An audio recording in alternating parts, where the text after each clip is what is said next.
নমস্কার, বিএনএন টিভিতে আপনাদের স্বাগত। একেবারে শেষ সময়ে প্রচারে ঝড় তুলল শাসক দল তৃণমূল।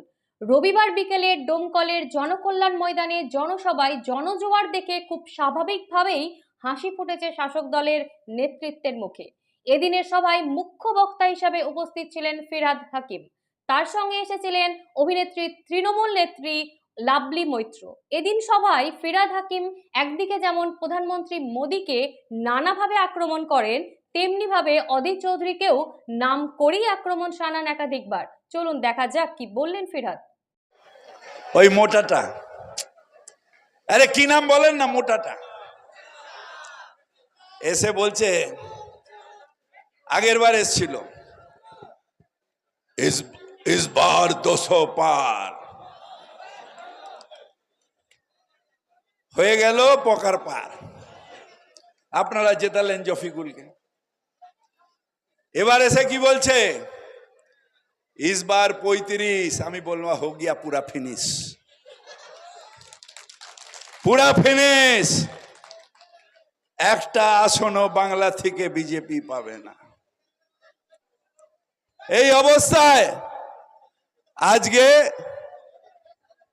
আবার নতুন ফাঁস হয়েছে।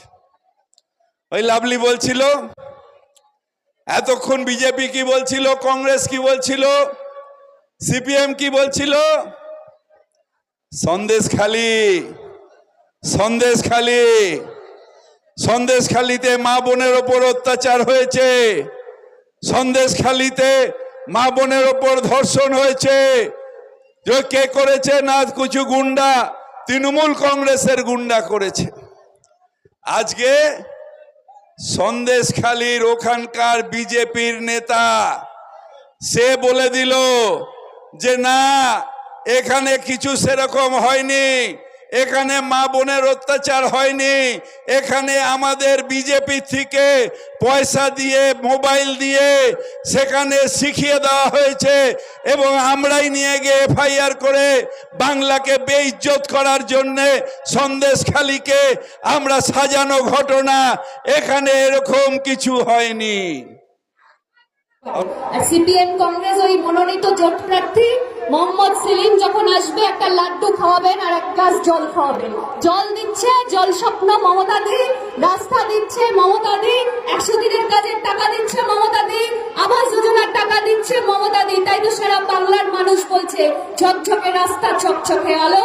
বাংলার মানুষ বলছে মমতা দি ভালো, মমতা দি থাক। আমরা সবাই ঘাসের উপর জোড়া ফুল চিহ্নে ভোট দেবো। 7 তারিখে ভোট, কারণ ঘাসের ওপর জোড়া ফুল, বাংলা বাঁচাবে তৃণমূল। বক্তব্য দীর্ঘায়িত করার কিছু নেই, কারণ আপনারা বিগত দিনেও দেখেছেন তারা আপনাদের পাশে থাকে। শীত গ্রীষ্ম বর্ষা তৃণমূল কংগ্রেস ভরসা। যদি বিজেপিকে ভোট দেন, তাহলে বিজেপির প্রার্থী যদি জেতে, তারপরে আপনাদের কি বলতে হবে বলুন তো? এই ডোমকলের মানুষ বলবে, কি বলবে? কোথা কোথা খুঁজেছি তোমার,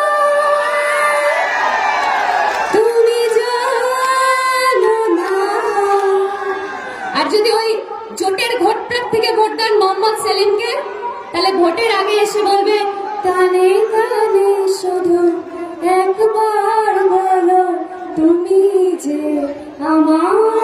এটা ভোটের আগের কথা। আর ভোটের পরে কি, জিতে তো পালিয়ে যাবে। ভোটের পরে আপনাদের বলতে হবে তোমার দেখা নাই রে, তোমার দেখা নাই, সাংসদের দেখা নাই রে,